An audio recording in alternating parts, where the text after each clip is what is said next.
Good afternoon, and thank you for joining us today. My name is Jim Kelly, and on behalf of the Retail Design Institute and the Ohio Chapter Board of Directors, I welcome you to Strategies, Techniques, and Tools to Land Your Next Career.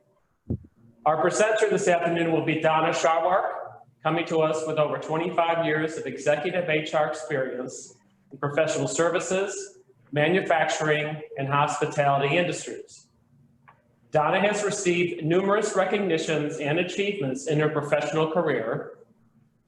She is certified as a senior HR professional from the Society of Human Resource Management and is a certified registered corporate coach and engagement specialist.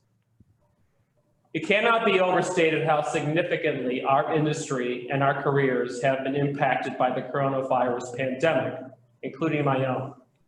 And we hope you will find Donna's personal insights for career learnings on how each one of us can build our brands toward career growth, both engaging as well as beneficial. During the presentation, text your questions for Donna, and we will facilitate a Q&A session directly following Donna's presentation. And with that, our presenter, Donna Sharwark. Welcome.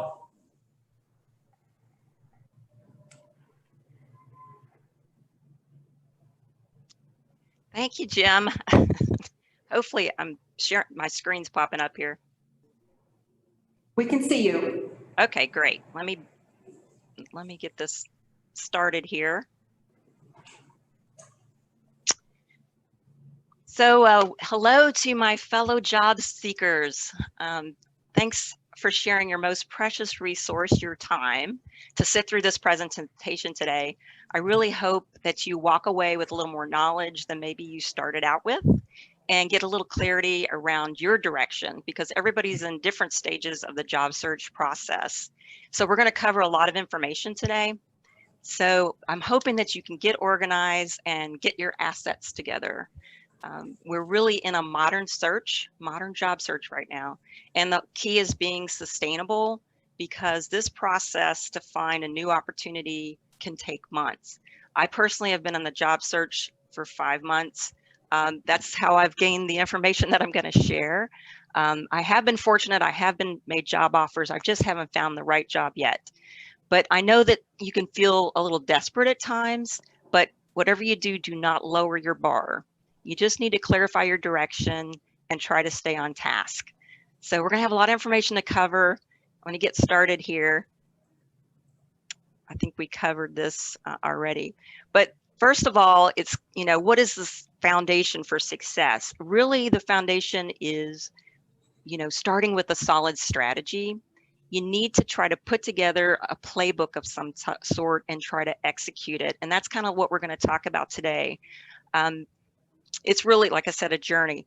The first part of this presentation is more focused on industry data and a little bit of research there, and sort of the traditional job search process. And then also the back end is going to be a little bit more about personal data, and hopefully you'll find some tools and some channels to help you in your process. And I have shared a lot of my own personal information as examples, to hopefully that will be helpful. And if you want to, you could take your phone and snap shots of this. I think eventually we want to share the presentation, but it might not be coming out for a little while.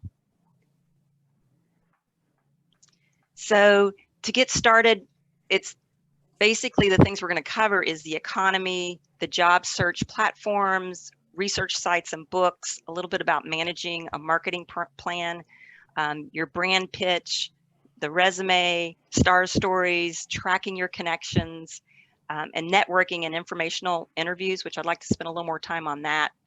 Also going to be talking about your marketing profile, your LinkedIn profile, the applicant tracking system, what human resources is looking for, the interview process, follow-up, and then, once you get into an offer, things around compensation and negotiations you might find valuable. And then we'll end with some questions and kind of go from there. So we're going to start with the economy, and the economy, as we all know, was seriously impacted by COVID-19. 15% of firms are doing fairly well because they were pretty well positioned going in and may have even benefited from some of the activity that happened. 65% of companies are okay, but 20% of companies are really barely hanging on. Retail was particularly impacted, as we all know, but they have a history of constantly evolving and reinventing themselves. So it's a lot about the shift in consumer expectations. And the economy is actually growing again. This is largely due to the CARES Act and also from the stimulus package that happened. And just so you know, we are expected to have a second stimulus package coming by the end of the year, which should help quite a bit. I think the fact that the election is over is a good sign, even though it might still be a little contentious. The fact that we're hearing about a release of a vaccine, both Pfizer and Moderna have both announced vaccines at 95% success rate. And the holidays are shaping up to be pretty strong. I think certain markets are doing well. There are a few that might be a little slower. Obviously, restaurants and the clothing industry are impacted a little more, partly because of the cold weather coming, a little bit of a surge in the COVID-19 right now. And there are some exceptions to that. But we should see things really opening back up by the second half of 2021. So kind of keep that in mind. And I thought, because I tend to like to think of big picture first before I hone down, I wanted to do just like a quick lesson on the economy. And a lot of people know this information, but it kind of helps put things in perspective, at least for me. But we started the year in an expansion mode in 2020. It's kind of hard to remember that far back. But basically, when you're in expansion mode, you see demand for products and services. Unemployment tends to be low. People get raises, they get bonuses. You have training budgets. The Federal Reserve controls interest rates, and they take money out for higher interest and less inflation. And Congress tends to spend more and may raise taxes in both income and payroll. But when you have a crisis like we had with the pandemic, you go into a contraction mode, and that's when the economy slows. The Federal Reserve is going to step up. They're going to raise interest rates, and budgets start to get tight, and orders for production starts to slow. And that's when you start moving into the recession, where we start to see firms lay off, and you see unemployment go up. Interest rates are reduced, so you can borrow money and spend a little more to try to spark the economy. And that's when Congress typically tries to give stimulus checks to lower your taxes. And then you hit what's the bottom, it's called the TRO, and we had hit the bottom back in March. And that's where, businesses lay off, and there may be even companies that go out of business at that point. But you start to move back into recovery where demand starts to pick up. There's a little more orders start to come in, and this is like that healing process that we're in right now. So some failed businesses and investments could get broken down and reallocated to be more efficient or more profitable, but it's all about consumer confidence picking up. And once you do that, you start watching for inflation to work your way back to the expansion mode. So I bring that up because I want everybody to know we are in that recovery phase, and we're in what most experts believe is a V-shaped economy. You've probably heard of it, the U-shape, the V-shape. I think in some cases, there's arguments there could be a K-shaped recovery in lower economic groups that maybe run out of unemployment unless that second stimulus package comes in. And that's why it's expected that one is going to be coming to help prevent that from happening. So here we have a list of job search platforms. I thought it'd be helpful. Probably most of these you are aware of, some of them you may not be. Some of the more popular ones are like Glassdoor, Indeed, LinkedIn, Google for jobs. And there's a whole list. On the left side are the kind of main big platforms. On the right side are a little bit more specialized platforms that might be appealing for people that are in retail or design or architecture. And I think it's just helpful to have this information. If you don't see something on the list, feel free to share that in the chat. You might also consider attending career fairs through Eventbrite or Meetup. You can just Google those and just looks like you're looking for career fairs, and those will pop up online. And also just attending professional meetings and organizations is another way to sort of look for opportunities. I would say that don't try to apply for all the sites. It's very time consuming. It's a good idea to try to set job alerts on different sites and try to make good choices of your time. I will say filling out applications is very time consuming. It's one of those things I personally wait till the end of the day to not be in the normal working hours to do. I know of people that have said some applications can take up to 8 hours long to complete, which I think is ridiculous, but it does happen in some companies. So just be aware of that. And then this is just a list of other resources you might consider. Some stuff if you're not quite there with putting your resume together, cover letters, job search websites that might help you along the process. Because I think it's good to have resources that you can find to help you stay focused. And I know locally a group that's I have personally found very valuable is the Northern Kentucky Accountability Group. Basically, you just join the Kenton County Library, and this is if you're in this tri-state area, something that you can do. And it's free, but they have multiple resources that you can tap into, and you have a built-in job search group community that you can talk with and help support, because it's very important when you're going through this process. You don't want to feel like you're in there by yourself. And there are a lot of people looking for jobs right now. So this is a list of some books. I've personally read all of these books. I've found them very valuable. It really depends on kind of where you are, what books might be appealing to you. But, if you're struggling a little bit with, just having been laid off and are frustrated and still kind of grieving that process, I think A Liberated Mind is a really good book. If you are not sure what you want to do, maybe you're thinking about going through transition, I have really liked the book Designing Your Career. That's talks a little bit of it was an old Stanford course, and was some creatives put together applying the creative process to designing your career. It's really good. And you may decide you want to transition into something else. If you're in the interview process, highly recommend Nailed It. It's a local author, but there's a lot of them. And even if you're like, I don't know what my strengths are, you could take assessments like Strength Finders and things like that. But these are all books that I have found helpful. And one thing I wanted to mention, when you're in this process of doing your research, keep in mind that 70% of jobs are never posted online. And then I'm bringing that up because of the next category that we're talking about here is the job search process. So if you look at these statistics, if you're just using the internet to look, some of those sources that I just showed you, you're not going to get a very high % of return on your investment. Or if you're just going through a recruiting agency or just randomly setting out resumes, these are not very high returns. You don't start getting momentum until you start asking for leads, and you maybe start with friends or family members or your LinkedIn contacts or your community or even the job search groups that you belong to. Knocking on doors where there's no job is another way to go. And then researching companies and trying to target a very specific list of prospective employers. That's usually where your highest success rate is. So I'm going to talk about a lot of topics, but I think networking is one of the best places that you can focus your time. Even if you don't have your resume looking the way you want it to, you can be doing informational interviews to get started. So some other things to consider is basically, first of all, trying to put together a strategic marketing plan. And this is really something you can do for yourself. It may be something like I did this before I even started really honing in on my resume.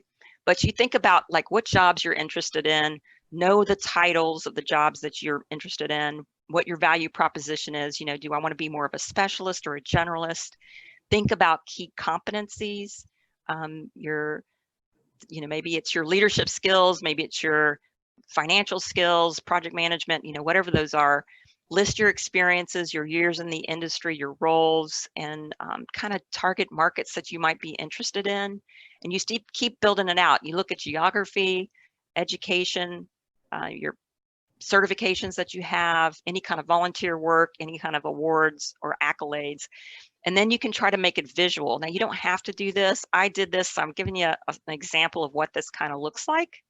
So I kind of just set goals.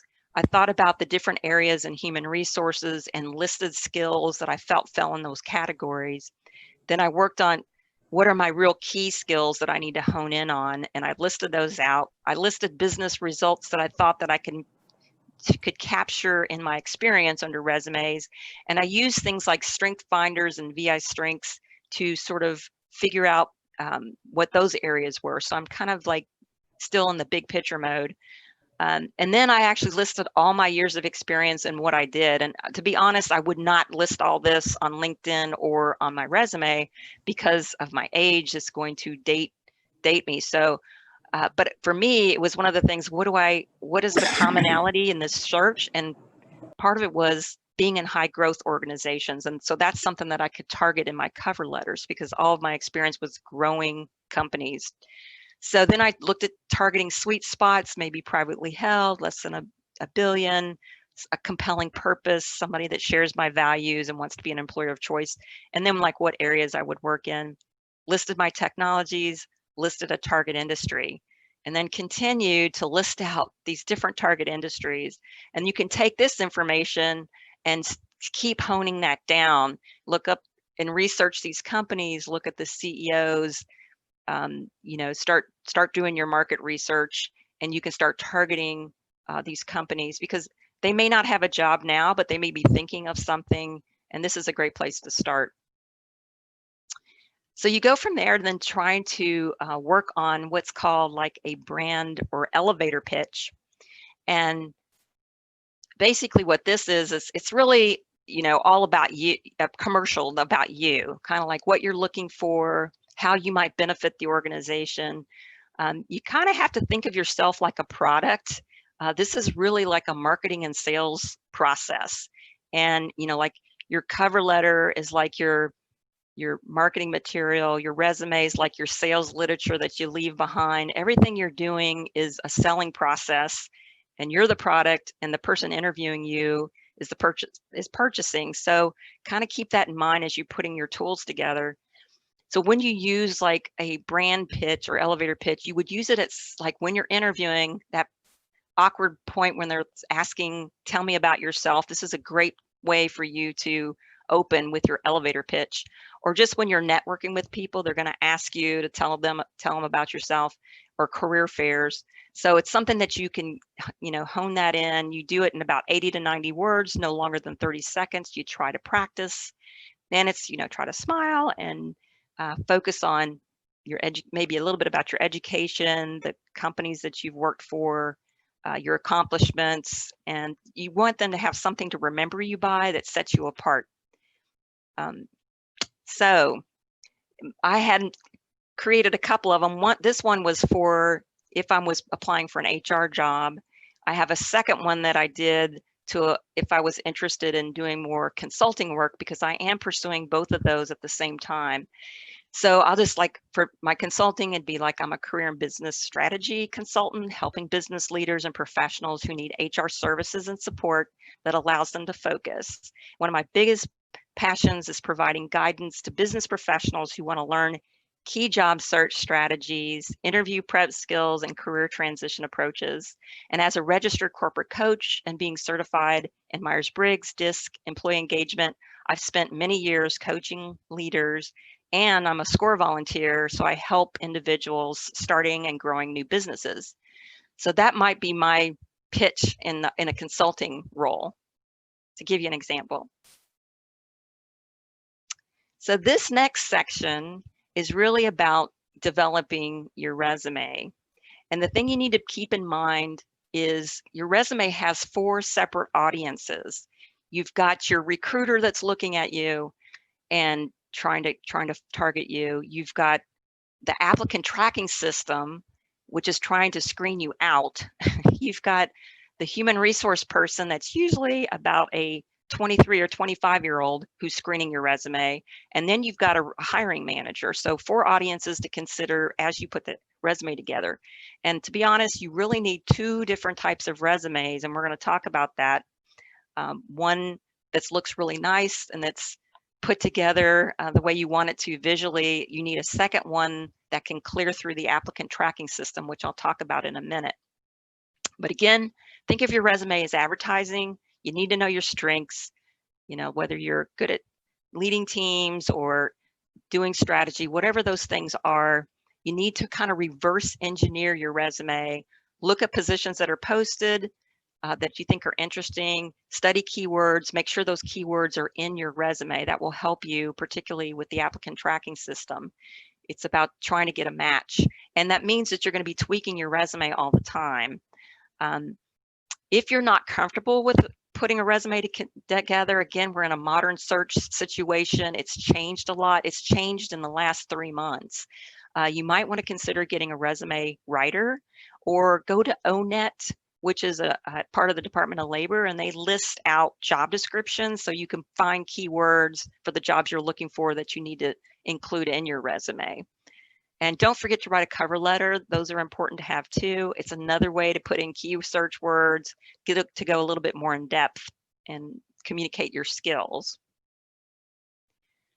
So then you got to develop, you've got to understand who you are by just looking at your resume on the top half of your resume on the first page. Most resumes these days should be 2 pages long. You don't really want to go longer than that because the average recruiter or HR person spends about 7.4 seconds looking at a resume.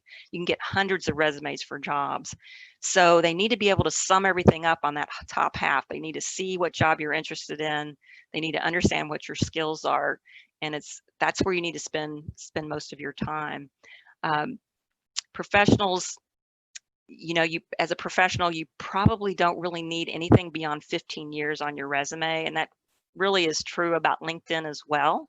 I know some of us, like myself, I have over 20 years in my last job, but I could probably drop everything else off. The one reason I include it sometimes is because I'm looking at both professional services and manufacturing, but it will date you. And ageism is a real thing. So you should also think about having things in chronological order, list things the same way that they're listed, like list your resume the same way as an applicant tracking system would see it. You don't want to change up the words, use professional experience, use the word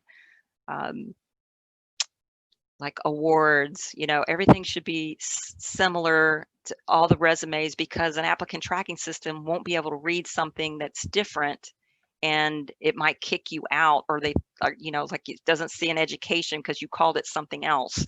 Make sure that you're consistent there. And under those sections in your experience, you should have about 4 to maybe 8 bullets to list out. And you really need to monetize those results. And I'm going to show you what that looks like. But remember, it takes about 250 resumes to get 4 to 6 interviews to get 1 job offer. So it really is sort of a numbers game. You want to keep that in mind. So how you monetize your accomplishments, I'm a big fan of what's called using STAR stories. And STAR stands for situation, task, action, and result. And these are just some examples. I guarantee you can take just about any sentence and make this into something that monetizes your accomplishments. And this is something that recruiters really look for. So you might say, I increased productivity by such and such % by taking over this. I grew my net income by more than such and such % by overseeing this. I minimize my customer complaints and increase sales by such and such %. And you just keep putting those stories together to try to help you stand out. And this is just about tracking your connections. And I can tell you this becomes really important the longer you're out in the search market. So you have to start tracking everything. So you can do it anyway. I mean, everybody's different. Some people might want to put a journal together and handwrite things or set up file folders. Others might want to use an Excel approach. And I just used a sample of what that might look like. because as you go on, you're going to want to know what jobs you've applied for, what their status is, who you've been networking with, and how were referred in, who referred you. And this is a way to kind of help keep you up to date, or if you need to send thank you notes or a follow-up, just kind of tracking all of that. And in addition to tracking your network and also your applications, you might also want to consider tracking training. And that's something that I've taken full advantage of in the time I've been off, because I have a lot of certifications that I have to track my training anyway. I've kept a separate list just for training. And I wanted to point out that there's a lot of free training going on right now, if you didn't know that. LinkedIn has free training, lynda.com. There's Gale courses. There's a group called Coursera and one called Canopy. Those may cost a little more money, but it's pretty inexpensive. And those are college courses. But you can check with your library. Many libraries have access to free training, and that's a great place to start. And this is a way for you to upskill during this time. I've personally probably taken at least 40 to 50 classes during this time off.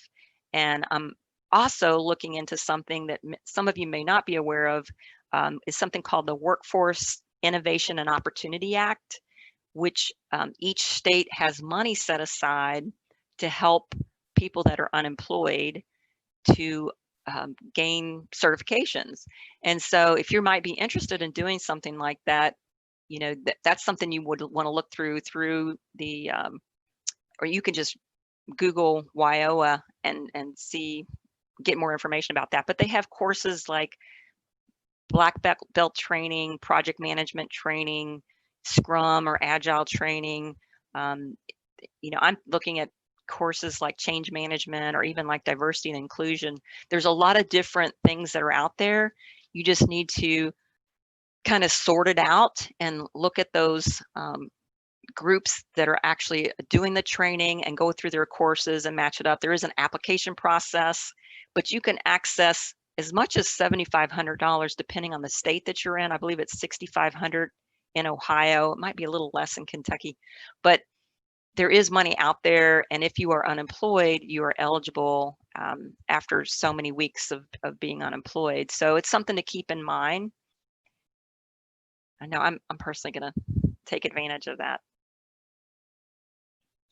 So we also want to talk about, the networking process. This is where I think you really need to spend most of your time doing networking and informational meetings. And the big thing is never stop networking. Even after you get a job, you want to continue to network. This is really important. I know it can be difficult for some of us, particularly introverts. It's a little harder to do, but there's tricks and tools to help you kind of get over that. And keep in mind, professional networking is really a two-way relationship. You want to meet people, you want to use your contacts, you want to maybe start with family and friends. It'd be easiest, and then keep branching out to do that. But go at your own pace. Everybody's going to be a little bit different. I think it's always good to set some goals. Maybe you want to do 1 or 2 meetings a day as a baseline. Maybe that's too much for you. Some people that have run out of unemployment, I've heard doing 3 or 6 networking meetings a day. That's a lot, but it truly is a numbers game. And you just kind of keep track of all this people that are giving you additional names. You try to ask for one-on-one meetings and conversations. I know I was doing them at coffee shops, at parks, Zoom calls, phone calls. It's also good to use other tools if you're going to need to learn things like Zoom or Teams or Google or even Skype. I know I've had interviews on every one of those platforms. So there's a lot of tools to master. But just keep asking for contacts and target companies. And, if you're not sure what to say, ask them how they've been doing through the pandemic. Ask them about how they got into the company they're in and, how they feel about it. Some example language might be just don't say that you're in transition or you're looking for a job right off the bat, because that's a little bit of a turnoff. But you can say, I'm actively engaged in my job search and you're a company that I've targeted, and I wonder if you have a few minutes of time to talk to me. Maybe you keep it to 20 minutes or something. It doesn't need to be an hour conversation. And be sure and acknowledge people that are helping you along the way. Thank them for their time. It's really important. And even after a few months of networking, it's good to follow up with people and keep them informed of where you are in the process if you're still out there, because that reminds them to keep you in mind when they hear about opportunities. And I think it's good to also consider expanding your networking channels. For instance, I've had a lot of success through attorneys that I've worked with, board members that I know, bankers, accountants, even like Vista chairs. I think that's really helpful to kind of target into that. And then I've also created some templates to kind of make it easier as I'm reaching out to people, just to make things go a little quicker. And again, there's you ask what that person needs when you meet other people. I think it's important that it's a two-way exchange. You might ask them what I can do for you, or if you're interested in any introductions with my network. I just had a recent one where I was able to help somebody that had an issue with one of their kids based on a network that I had. So you never know where that's going to happen. And if you're not sure, just tell them you do a little research and follow up on their request later. But if you have to think too about how somebody wants to get introduced. Do they want you to introduce them through an email, or would they prefer to just reach out on their own? But make sure if they do that, that they mention your name and that you have an opportunity to reach out to your contact to let them know that they're going to be calling or emailing them. And make sure that you're clear about what you're looking for. I think that's important. And it's important that you're not still in that grieving process about your job and talking about, how awful it was or how depressed you are, or whatever. I mean, that's a real thing. And people do go through a grieving process, but it's very difficult for other people to help you when you're talking about that. So try to not get into those discussions, and try to ask them for at least one or two people to introduce you to, because it really is a numbers game. And you start connecting those threads and you basically create this networking tree. And again, it's probably good to have somebody hold you accountable. Again, it's like, try to set some goals. You could hold yourself accountable. I've always heard, tell your parents or your kids, because they will definitely hold you accountable. But use any resource you can. And there's also digital tools to kind of keep track of a networking tree. If you don't want to use the spreadsheet, there's a digital tool called getmine.com that you might be interested in looking into. Just remember, it's a numbers game. And I also wanted to show an example of sort of like a marketing spotlight. This is a tool that I created more for consulting, but I've seen people do one-pagers that are looking for jobs, just something to kind of make you set you aside a little bit and stand out so that you can share this information. And this is more in a postcard format, but it's a little bit different than a resume. It just kind of gives some quick highlights. It might be helpful. Also, you need to work on your LinkedIn profile. That's pretty important. If you're not comfortable with LinkedIn, you need to spend time, because this is a huge search platform. There's things you need to kind of look at. You need to understand your privacy settings, and you find that there's a section called Me at the very top, and you go into the Me section and you start drilling down and start changing privacy settings, because LinkedIn sets them up for you. They might not be the way you want them set up. And then you want to look at your personal profile. You want to look at the job search functions, and you really want to start getting to a point where you're networking, doing posting and tagging people to elevate your LinkedIn profile. But this is sort of a checklist of things that you want to consider. You really want to start with an interview ready photo, just a picture of you. It doesn't need to have other people in it. It's good to get a professional photo. I actually went to the library. They offer those about every couple of months. Different photographers will do them for free. But it's good to get a professional photo if you can. And then if you want to change your background in LinkedIn, that's something new that came out in the last month. you can go to freelinkedinbackgrounds.com, or Google has LinkedIn backgrounds and you can drop those in. You can even have them customized and have a quote back there. You really want to spend time on the about section. You want to have, that's a really good area to have key infused words and to make you stand out, because that's probably about all the recruiters have time to look for. And the other thing that's really important is there's something called a custom URL, which is how other people find you. There could be people out there that don't have LinkedIn, so you want to make sure you have a private LinkedIn and a public LinkedIn, and that has to be set up in your LinkedIn profile. And when it has your URL code, it might have your name. You've got to make sure it doesn't have numbers behind it. So if you look at that, delete those numbers. And usually you just do that when you're working on your LinkedIn. There's a little pencil. If you tap on the pencil, that's how you edit things. And if you want to get back to your home page, you go to what's the little N signal, or you hit your photo or me, and that will take you back to the home page to do edits. So you really should try to, work on your profile, work on the subsections of your profile, create your story, and make sure it's easy to read. And you should try to age proof as much as you can. Like I mentioned before, maybe you don't have more than 15 years of experience on there. You can always do something too. A lot of people aren't aware of this. If you go to this section where it has your education, the year you were in school, you can actually make it so it doesn't show up if you want to change that. And you just go to the very top where it says year and you leave it on year. You don't actually choose a year, and then it won't show up what year you graduated. It's a little trick. There's also a section that asks for skills. You can give up to 50 skills. Try to fill out all 50 of those skills. And the thing that you may not realize is those skills are matching up to the skills that are posted on job ads. And so if you see an ad, you want to look at the skills they have, you can go back into LinkedIn and you can choose the same skill. But this is really a sensitive tool that LinkedIn learns as it goes, but it typically has to be worded exactly the same way. Like I might have recruiting and the ad might say interviewing. It's not the same thing. So I might have to change my skills out, or it might be in the wrong tense. So kind of keep an eye on those things, because you're always updating those skills based on the jobs that you're applying for.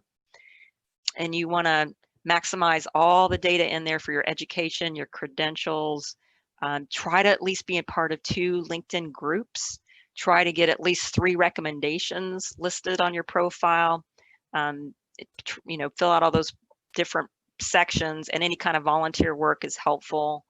And try to build at least 500 connections to stand out. If you already have 500, try to get to 1,000 and just keep building it up, and you might want to design an invitation when you send out to key contacts. You don't want to just hit the LinkedIn, please join my LinkedIn without a message, because this is an opportunity for you to make an introduction. And also start trying to get endorsements. I think, if you're hesitant about asking people for these endorsements, you can request something. You can even write something up. It's like, hey, remember when we worked on this project together, 6 years ago, would you mind endorsing me? And then kind of lay it out for them, what you'd like them to say. And, they can edit or tweak it, or they might do it exactly how you said, but don't hesitate to request for some of those endorsements and information on LinkedIn. And try to ask, for at least 1 recommendation, and then or to review and enhance their keywords is another thing you need to do, like I mentioned before. And look at, how much you post articles or write articles. That's another big area. I'm not doing enough of that. That's something that I know I need to work on. And try to target companies that you want to follow, key executives. You might want to follow LinkedIn. And, you might see articles out there posted, and you just click on those articles and share them. Anything you can do to sort of elevate your LinkedIn status, because it's kind of an aggregate, and that's how you get pushed up to get noticed.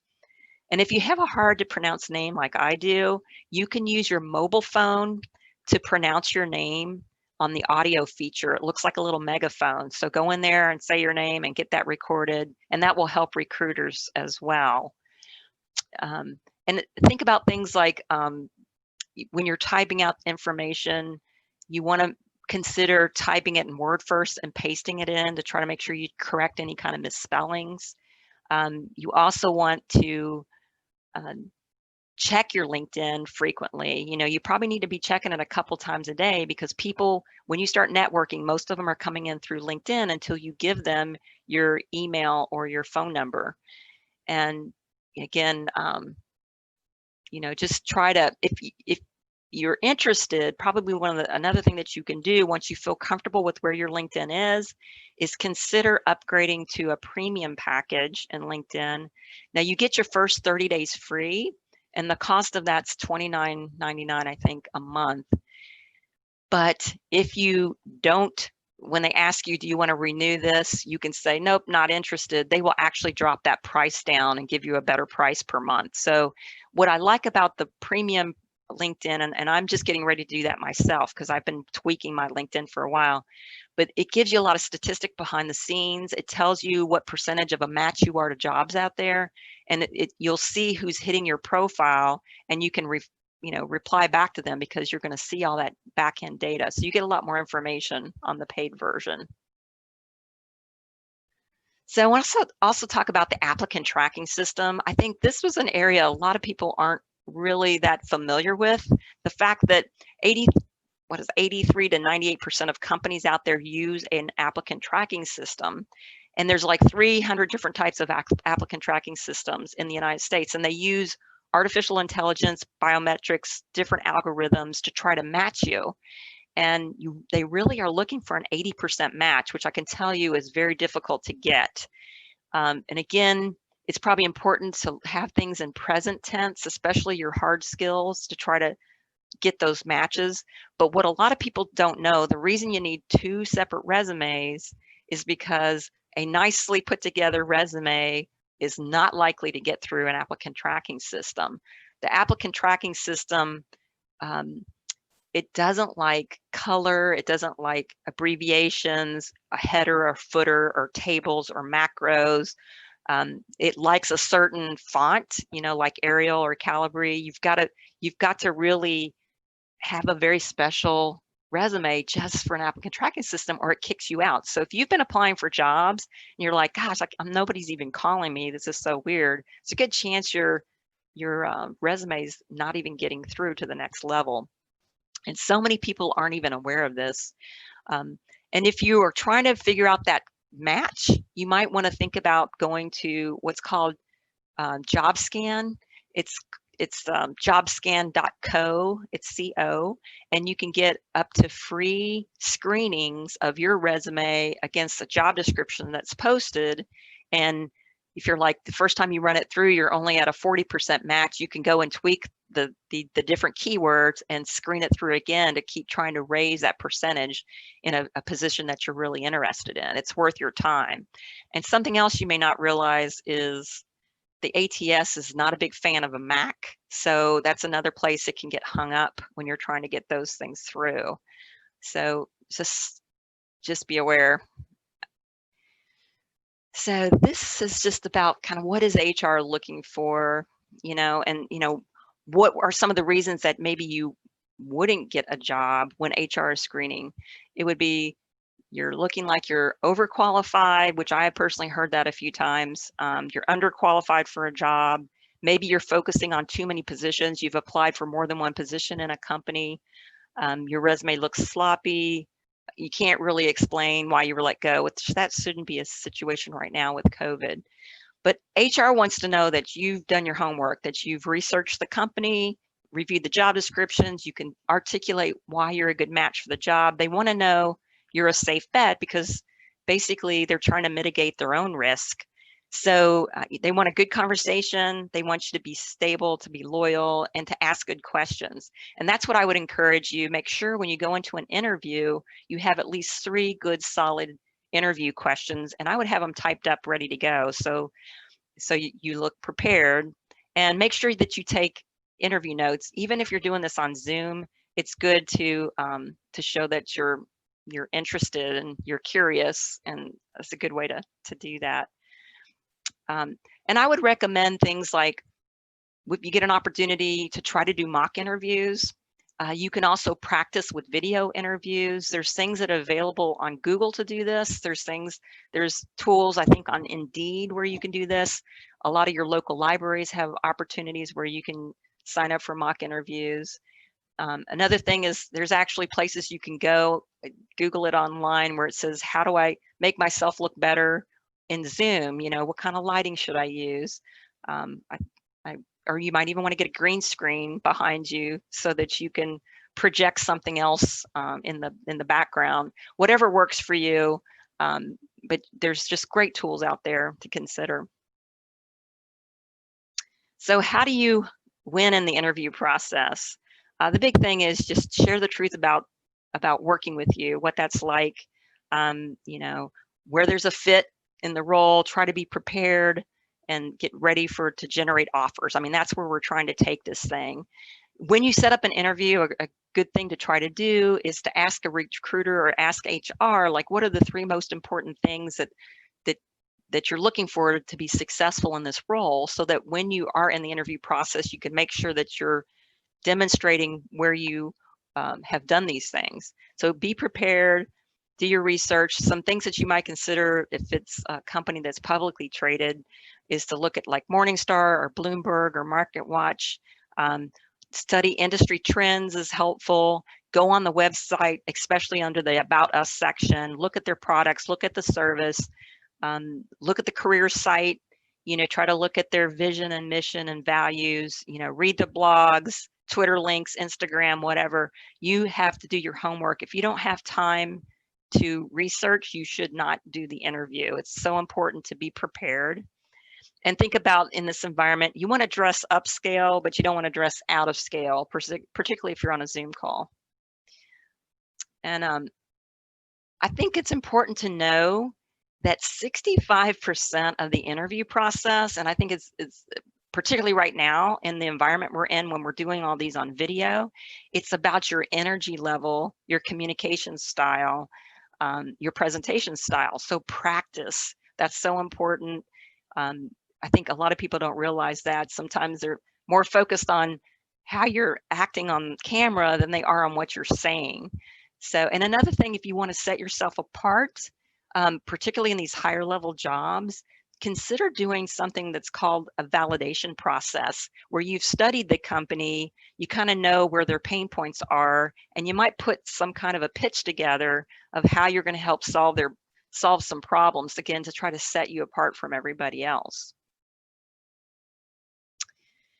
So you also want to know, does your answers make them curious and kind of take away their pain? You know, you want to understand what their challenges are, and you're just telling your story. You want to be memorable because you're filling that gap for them. Try to relax when you interview. There's a rule of thumb where you like take 6 deep breaths before you start talking, and relax your shoulders, be conversational, be confident, and try to show sincere gratitude. The big thing is they're looking for a cultural fit. And also, if you're in person, make sure you're nice to everybody. I think a lot of people don't realize, like, don't be rude to the receptionist or an administrator or someone when you're at the office, because that usually gets back to the HR group. And make sure you have kind of a routine if you're traveling there to interview, that you get there on time. Make sure you eat something. I've had people black out in an interview because they hadn't eaten all day. And even your drinking intake as well. I've had individuals have to take a break to go to the bathroom, and most of all, if you're frustrated, don't wear that on your sleeve. That you do not want to hear about why the past employer is horrible. You just don't go there. It's not a good idea. Chances are they know somebody that works there, so it's just it's not a good idea. But the other thing is just the importance of follow-up. Always send a thank you. Probably only 5% of the people do this, which is just, I can't believe it, whether it's a handwritten note or even an email.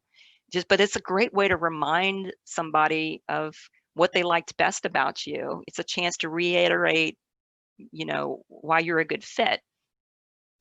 And, you can be politely persistent and ask, follow up. I think what a lot of people don't know, and I just heard this recently from a friend of mine, they had applied for a position, they hadn't heard anything. And I'm like, well, how long has it been? They said, well, it's been 3 weeks. And I'm like, you probably don't realize a lot of times for HR, you don't even start the interview process for 45 days after a job posts. So you may not hear anything back minimum 45 days, or maybe something like 6 months before you actually hear you were rejected from a position. That's how long this process takes. So don't get worked up, but it's okay to check in and ask what the status is on the role and connect, because that just shows that you're curious and that you care about it. So another thing to consider, if you're in the process and you are lucky enough to get a job offer, what about the compensation and negotiation? So I've pulled a little information together on that I thought might be helpful. It's important to start out with a figure that you think you need to cover in living expenses, and that's net after taxes. So that's usually about 30% less than your gross salary. And you can look at salaries listed, but keep them online, but keep in mind places like Glassdoor and Ladders, they can be off by 20 to 30% or 40% too high. And so, just know that going in. It's not, a lot of times that's not accurate because it's not being reported from an employer's perspective. And if you have to give them a compensation, it's good to give a wide range. And, it's kind of good. You might ask ahead of time, what the salary expectation is, or do you have a budget for it? But most of the time, at most levels, you don't want to say what you're currently earning until you understand what the job is to figure out what the right match is. And it's particularly true with women are still making about 80% on the dollar of what men make. So you can get in trouble there. But also if you're in like a nonprofit or universities, those salaries also tend to be a little lower than what other industries are. So it's something that you need to keep in mind. And you have to look at the whole package. So, my base might be X, the bonus is Y, but when you put in the 401k and healthcare and all those things, it's Z. So put it all together, it's called a total rewards package. And keep in mind, the benefits can be worth as much 30 or to 40% of the package. So you have to add all that up. And when you do all your research, you can always say, this is kind of the number I'm thinking. Do you think this is fair? And just kind of a place to start. And I have seen people where, they're at a point in their career that they aren't really caring about the salary or the title, but they want to continue working. And maybe somebody thinks, oh, you're not going to be working for too many years. I don't know if I want to take a chance on you, or you're probably going to want too much money. I've seen people put contracts in writing where they're like, look, I will commit to you for 5 more years, at this rate, so you kind of, again, you're mitigating risk. You're helping them get this decision made. But for the most people, it's like, don't undersell your worth. I think it's, it's important to, again, have a career plan and to track your improvements. Like I mentioned before about your training, things that you've learned. Once you start getting past the 6-month time that you've not been working, you definitely need to start doing things like go to conferences, networking, get certified in different things, read books in your field, anything to stay current. I like to track a lot of trends. So there's topics that I can talk to with different leaders so they know that I'm staying up to date, not only just in the field, but just in business in general. And you might want to teach a class, serve on a board, do volunteer work, and you may financially need to have a gap filler job. I know people right now that are in the search process that, retail's hiring, or, this time of the year, or, Amazon's looking for help or whatever, and they're taking jobs as a gap filler just to have some income coming in, and that's perfectly fine. In a business, there's a lot of things that can be negotiated, your budgets and headcount. Well, so can things like your time off, and you need to be thinking about things that you might negotiate in the search process.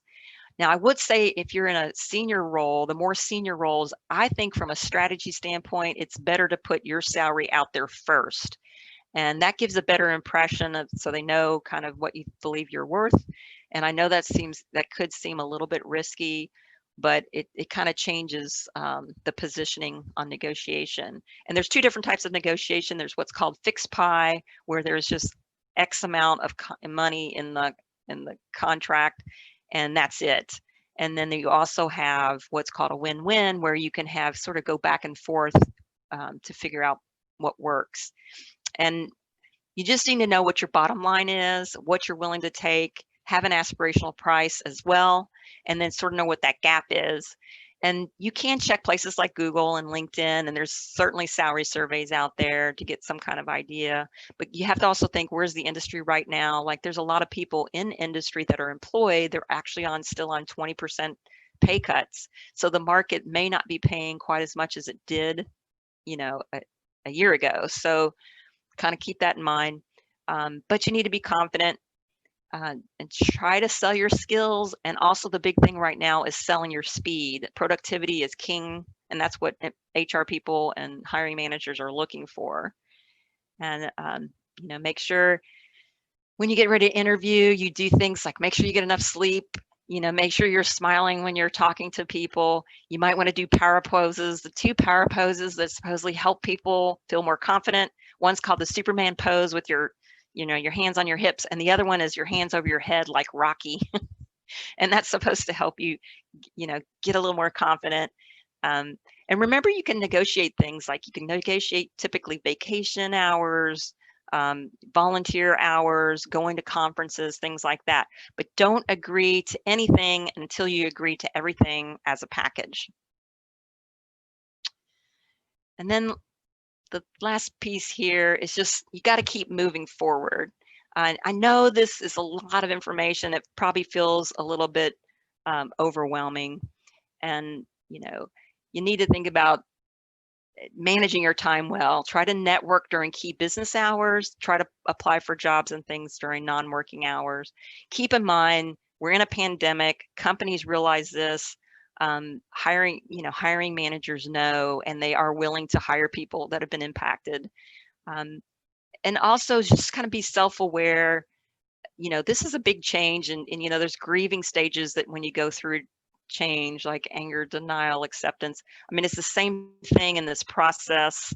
You want to kind of get out of that despair stage and get into like an exploratory and discovery phase to get excited again. And the best way to do that is always creating a plan. And that's why I talked about it in the beginning. You need to create a plan and move forward to execute your plan. Just get organized, get momentum, set your goals, try to be realistic about your expectation, because again, this is an endurance test. It may take a little while. Everybody's path is different. Kind of be kind to yourself, stay resilient. Again, especially if you're a little more introverted, you may need some ways to re-energize yourself, like exercising or, doing things to recharge. But you do want to try to keep yourself accountable to some degree and keep yourself motivated. Reach out to people to stay motivated, and maybe try to set some simple goals so things are measurable. I think that's always helpful. And one of the things you can do right now, if you want a first step, is to reach out to me on LinkedIn. So I would be more than happy to engage in a conversation. And that's pretty much it. So when you go back and maybe talk about questions, I really look forward to a vibrant discussion.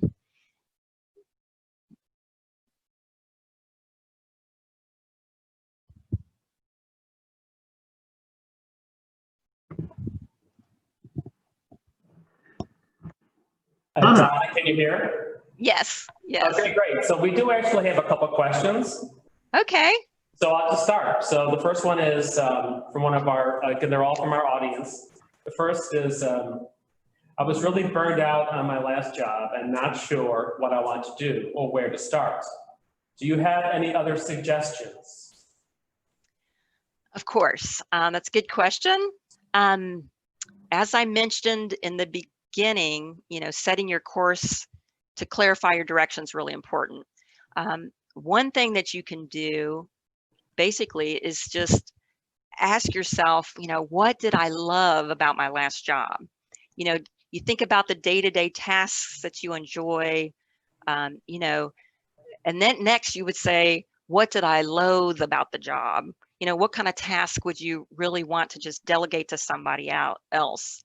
And then lastly, you would say, what do I want to learn? What skills do I really want to get developed? Because this is such a great time to be upskilling.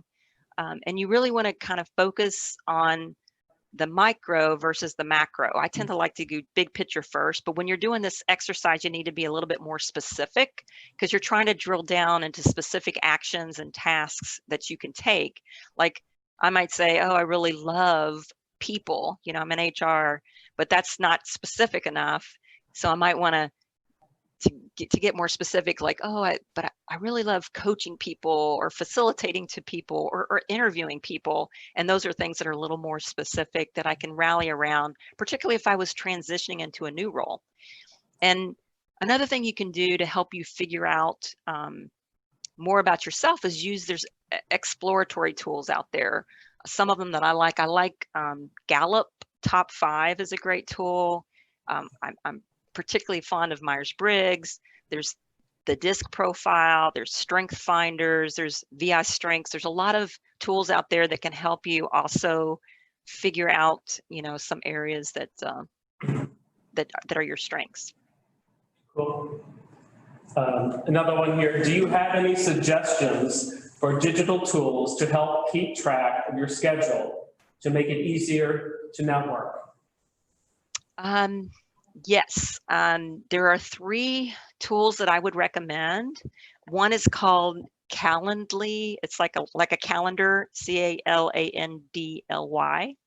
That's a great place where you can set up on a calendar and set up all your network. And there's another one called Doodle. It's the same thing. And again, some of these are paid. Some of them give you some free resources for so many times. And then the third one would just be using Google Calendar. That's another really popular one. Great. Then we have a third. I am struggling with how to organize my day. Can you suggest some kind of structure? Yes, I had that same issue because there's so many things on your to-do list, and try not to get discouraged. Basically, we're all going to have kind of a different pace depending on our sense of urgency around finding a job. I mean, if you didn't have any kind of severance package or your unemployment is running out, you're going to be in a whole different search mode than somebody that doesn't have that situation. But it's really important to have some kind of schedule, and it might be different if you're looking for a job full-time or if you're currently employed and this is sort of a part-time thing that you're doing a search. So, you might want to think about things like setting goals to, network so many times a week, so many Zoom calls, so many face-to-face calls, so many phone calls. You can set it up that way. So many times you're going to apply online, so many interviews that you want to set, or you set some goals ahead of time. You can also approach it more like on Monday that I want to explore job boards.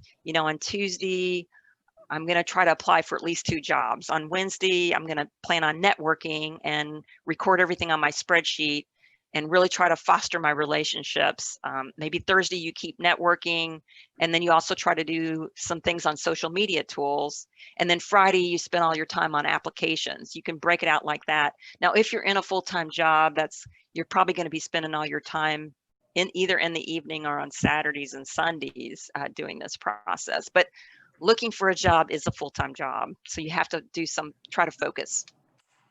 I know. Go ahead. I was going to say one thing that I experienced personally. I was on furlough for 5 months, and what really helped me, excuse me, is maintaining my typical routine. Like if I would get up at 7 or let's say 5 in the morning, typically, and go to work at 7, I still did that. I did that at home. I personally preferred wearing a collared shirt at work, so I did it at home. So maybe I'm kind of compulsive or when I have a disorder or something. But for me, it really helps really stay structured, really trying to follow the pattern that I'm most comfortable with. I completely agree with that. And I try to do the same thing. Although it's funny because I always think about from the waist up, I'm pretty put together, but sometimes I might have tennis shoes on or be in sweatpants. But beware of that. You don't do that when you're interviewing because you may get caught. But I think that's a good rule of thumb.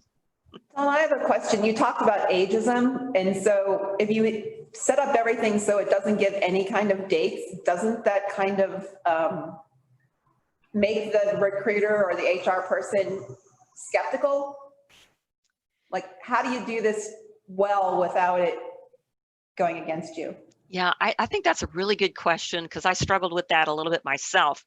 But the reason I suggested doing that specifically on the LinkedIn profile is because that platform is trying to find that kind of information from you, and it will automatically screen you out.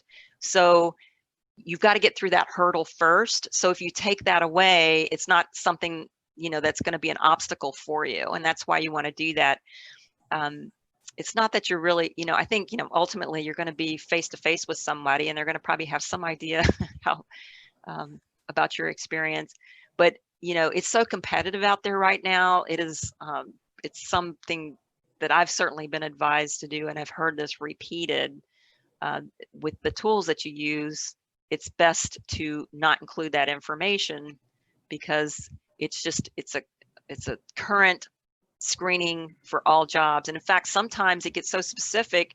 If the job description says they're looking for 10 years experience, that is exactly what they're looking for 10 years experience. So, the more you can do to reduce those obstacles, the better. Okay. If I can jump in, hi, this is Declan McCormack. Good afternoon, everybody. Hopefully you can hear me. Can you hear me, Jim? Yes. Excellent.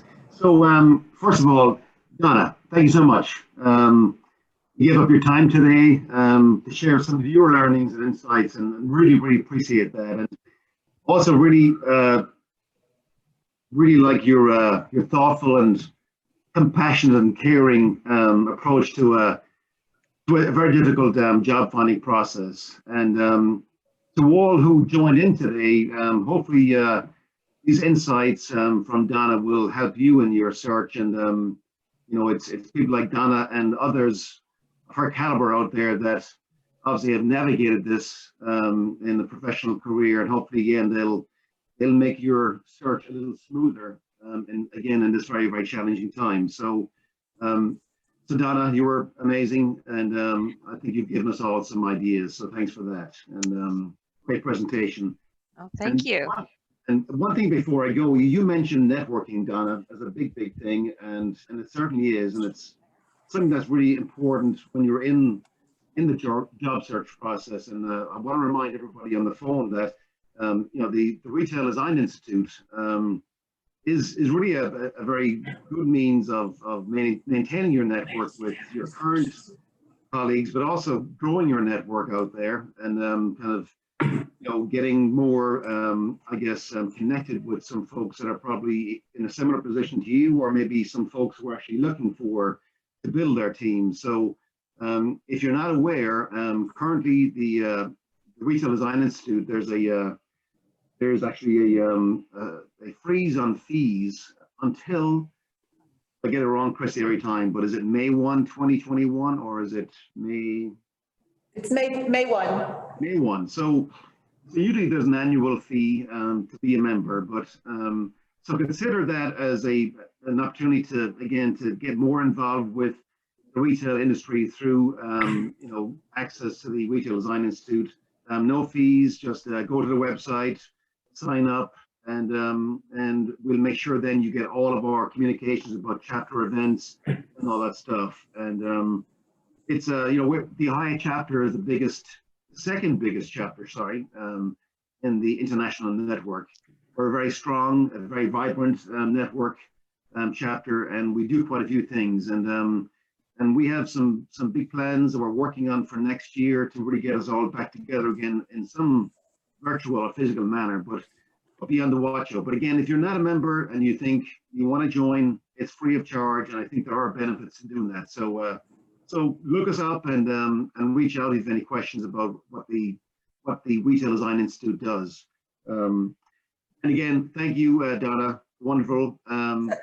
Thank you, Dina Mindell, for being our Zoom manager again. She's a super lady. And then you see Jim Kelly, he's the chapter vice president. Christy Kratzer on Jim's on the right, then she is our second term chapter treasurer. And so you see all of those in the in our future events. And then Barb is sitting behind Christy there, and I believe Barb is going to be heavily involved too. But again, reminder, join if you can, or reach out if you need any more. If you have any questions. We have one more question, by the way. Aha. Yes. Fire away, Jim. Go ahead. Yeah. The question is, you mentioned that there are stats on how many applications you need to submit before receiving a response. Are there similar stats on reaching out to your network?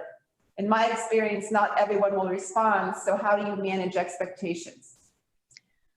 That is a really good question, because I mean, you think about this, particularly if your network is working, you know, everybody is super busy and they don't always have an opportunity to respond right away. I don't have general statistics on that information, but I do know, even from experience, you may need to be a little bit more persistent, but after, you know, 2 or 3 tries, you might just say this, you know, connection is not going to work out. They're just too busy.